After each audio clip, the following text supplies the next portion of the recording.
Hey you guys, it's Abolore for Spirit Led Finances, and I know it has been a minute since I came to you guys and did pretty much like a face-to-face video.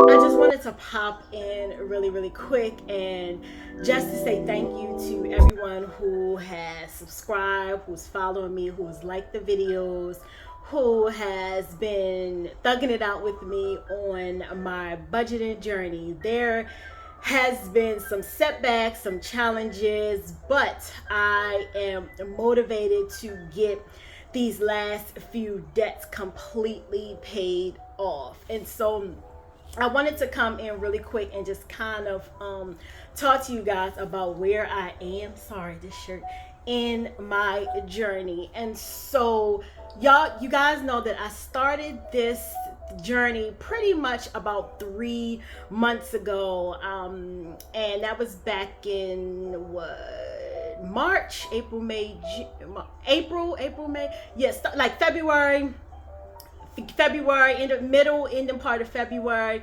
And so I decided to just kind of do some videos on my journey to kind of encourage people to start getting out of debt, budgeting, saving money, and investing in all those good things. And again, there has been some setbacks. There has been some things that I was planning ahead to pay off, and then I kind of had to take a step back and revamp and regroup.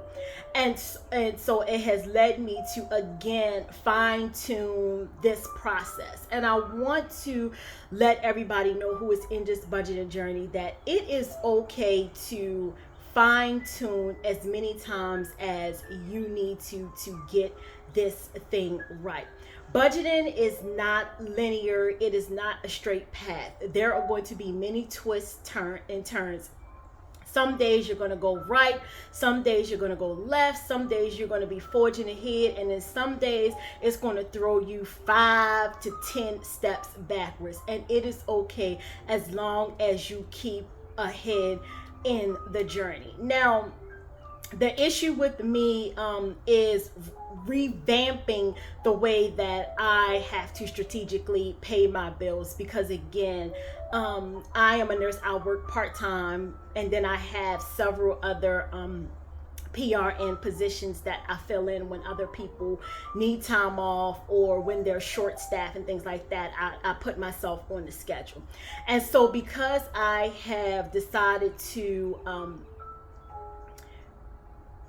pick up more hours, it is going to allow me to have more income to be able to pay my bills off a lot quicker than what I was anticipating. And so for the month of June, I have pretty much decided to go on a no spend unless I absolutely have to spend is the only way that I am going to be spending any extra money. And I know that's going to be, I don't want to say challenging because I've done it before, but this time I really am working on planning ahead so that I do not spend. Now, I do have a day in June that I have to take my younger brother out on a church retreat to, well, it's not really a retreat, but it's a get together at Ocean Breeze. And we are I have to pay for the tickets for that, obviously, and then it's a little bit of spending money. So I am planning ahead for that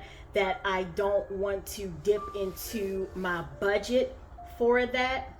And so that is kind of where I'm treating it still as a no spend day, because I'm going to set the money aside for the tickets and for spending money and for things like that. And I'm not going to treat that again as a spend day because I'm doing what I need to do. And so I have decided that my summer isn't going to start probably until closer to July. And I know summer doesn't typically start until like the 20th, 21st of June. But my summer isn't really going to start until July.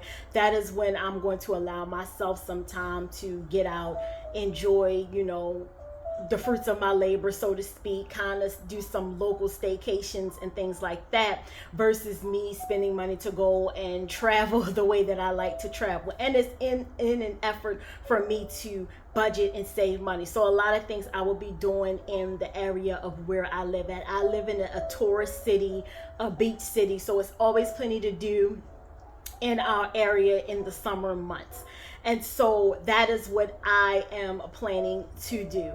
I am definitely going to make sure that no spend, I am going to document as much as I can, video as much as I can in the process, and give you guys an update pretty much daily or every other day as to where I am in this budgeting no spend month. And I don't anticipate really any major things happening. Hopefully nothing major is happening, but there is a lot of home projects that I would like to get done. There is my credit cards that I would like to pay off. I would like to be as close to debt free as possible. At the end, again, you guys have heard me mention that at the end of this quarter, pretty much June, July, August, I want to going into September, the only thing left that I want to have to pay on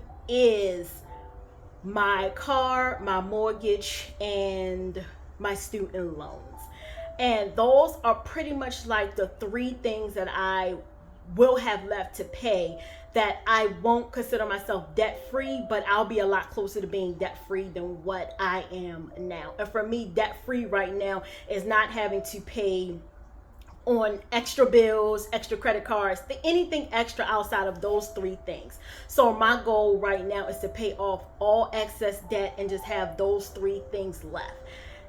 And I'm working hard to do that. It has been a challenge to revamp a lifestyle that I was accustomed to. One of the biggest challenges was a few years ago, my mom lived with me, so I was able to save money. I knew where my bills fell and things like that. And now that I don't have that backing, that, so to speak, then things are a little bit different. Also, now that I'm pretty much a single mom of two, I'm doing it on my own, I had to revamp my budget to now include taking care of my younger brother, taking care of my son who's now in college. He needs things, and so it's causing me to revamp a lot. And I think I am now at a point where I'm getting fine-tuned into specifically where my household bills are. I know certain bills are never going to change, and that's pretty much my mortgage. I know that is consistent. There are a few other bills that I know they're not going to change, that's going to be consistent. And then there are the variable bills that go up or down depending on the time of the year, such as my electric bill and my gas bill. Yes, I have two separate bills. I used to have one, they split it into two. I don't know why, but something about where I live and the location is causing us to have an electric bill and a gas bill instead of it being combined into one. And so I'm really strategically taking the month of June and just kind of fine-tuning my household bills so that I know when I get paid, these absolutely have to get paid, and then everything else will trickle in secondary to where my household bills are. And I know that everything is going to work itself out in the end. You guys know I am big on prayer here in Spirit-Led Finances. I am big on using a Bible to help me get out of debt. You guys know I preach about the book that I read by Pastor D.L. Williams called The 40-Day Financial Fast. And I will be going through that particular book again for the month of June, just to kind of refresh my reason as to why I am getting out of debt. Again, I know my sole reason to get out of debt, you guys, is because I like to travel. That is probably one of the biggest things that I love. That one of my biggest reasons for getting out of debt is having the freedom to travel and investing. And so it is going to happen, hook, line, or sinker. It is going to happen. There are just, again, some fine tuning that I need to do to be able to get in that lifestyle that I am so knowing that God has for me. He did not want us to work and toil 24/7, 365. He has given us tools. We need to use them wisely, meaning he gives us money. We need to use it wisely. We need to not overspend and make our situations worse than what it has to be. And so for me, I know I just have to, figure out that good balance, that once I pay off this excess debt, I will be so much more in the clear to be, as close to debt free. I can start investing more and putting my money into things where I know it will grow. My younger brother, who's 12, said something to me today. He says specifically, big sister, you need to work more and invest more, so by the time you retire, you won't have to work. This is something that I think that I am instilling in him, because he knows that just on our conversations, and I have to tell him, you don't spend your money frivolously, save your money, invest it in things that's going to help you grow, so that you won't have to work until you're 80 or 90 years old. And so again, he's 12, so just learning how to let him into the world of financing and understanding, showing him that once you spend your money on certain things, you don't have that money. Like, it's gone. Now you got to work again to rebuild what you spent your money on, especially if you spent your money frivolously. So I'm glad that he's learning the concept at 12. He's learning that, he gets an allowance, he does things for me, he gets paid. But like I tell him, once you spend that money up, that's your money. Think about what you're spending your money on. Same as I tell my, my 19-year-old, you spend your money frivolously, where do you think it's going to come from? And so you're going to have to work for it. And so with that being said, I want to, again, thank you guys for rocking it out here with me on Spirit-Led Finances. I will continue to document my journey.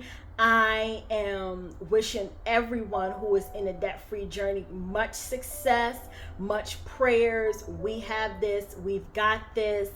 And yeah, let's keep moving into that financial freedom journey. And hopefully we will all be making it soon.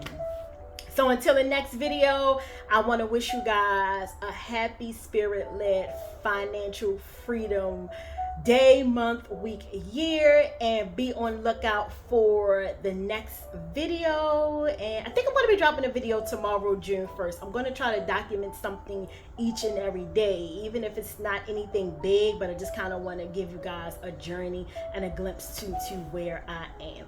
So with that being said, I'll see you guys in the next video, and until the next time, happy Spirit-Led Finance.